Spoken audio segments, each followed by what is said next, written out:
Hello everyone, I hope you're doing well. My name is Lily. I am the flower farmer here at Finch and Fern Flower Farm. We are a small cut flower farm located in Brunswick County, North Carolina, Zone 8A. Today I am going to be sharing with you my top 5 favorite spring flowers.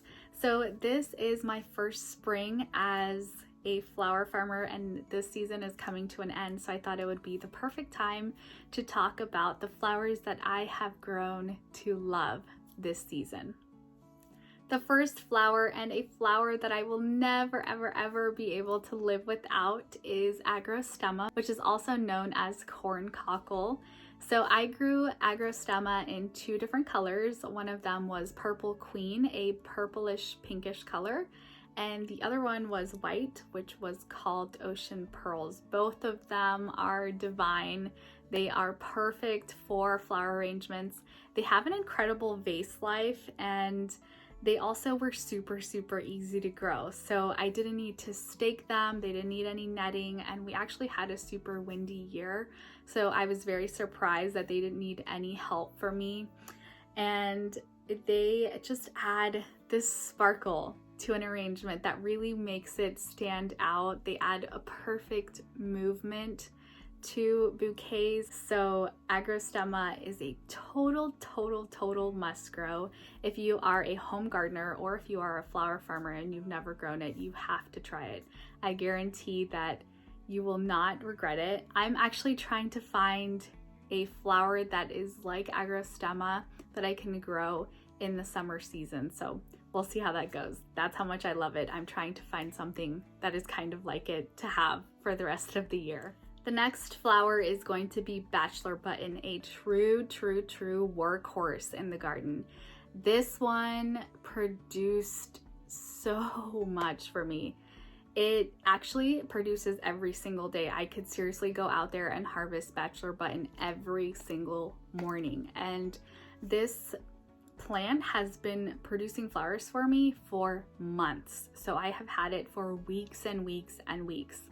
The crazy thing is that I almost didn't grow Bachelor button because I had heard so many negative reviews about it. Everyone said that it was really hard to grow, it was hard to harvest, and I didn't find any of that to be true.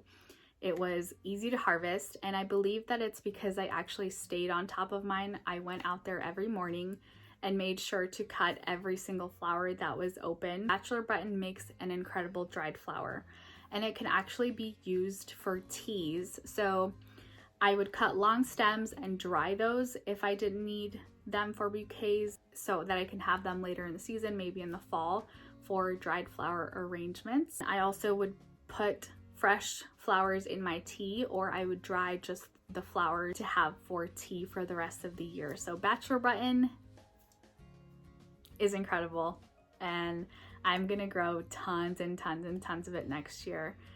Maybe too much. Is there such thing as too much Bachelor button? I don't know, but we're gonna find out. So Bachelor button is a total must grow. You guys have to try it.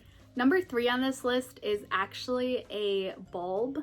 It's not a flower that you grow from seed, and it is amaryllis. So amaryllis is such a rock star. I am obsessed with amaryllis.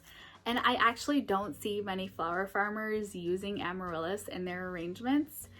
I'm not sure why, but it is I think it's kind of like an old-timey flower that can be seen blooming here in the South. I see it growing in people's yards, you know, a stem or 2 here and there. And it's so beautiful, and it lasts so long in the vase. So this is a flower that does what is needed in the spring. So if you're a flower farmer or if you grow flowers for your own self, you know that there aren't tons of focal flowers in the spring that you can put in arrangements that really take up, like I said, that focal point. So amaryllis does this. It is a giant, it's almost like a lily. A lot of people thought that they were lilies, and it was available to me for a very long period of time, and it really drew customers in. I got a lot of questions about it. People just walked up to my table to look at it up close. So amaryllis, I would have not been able to have a spring season if I had not had this excellent focal flower growing for me and available for my bouquets. So amaryllis, I'm gonna grow tons more of you next year. Number 4 is going to be snapdragons. So snapdragons also come in a super wide range of colors. Anything from whites, pinks, yellows, oranges, reds, you name it. Snapdragon has it. So snapdragon adds a beautiful, dense spike feature to bouquets, and it takes up a lot of room, which is really nice. It's quite a heavy spike when you're thinking about bouquets visually.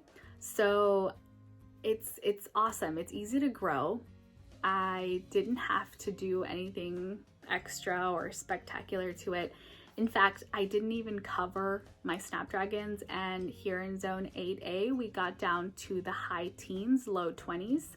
So snapdragon is incredible, highly recommend it. All right, and we're already at number 5. So this is going to be Larkspur for me. Larkspur also produced tons of flowers for me. The spikes on Larkspur were a little more subtle and not as dense and as heavy as snapdragons.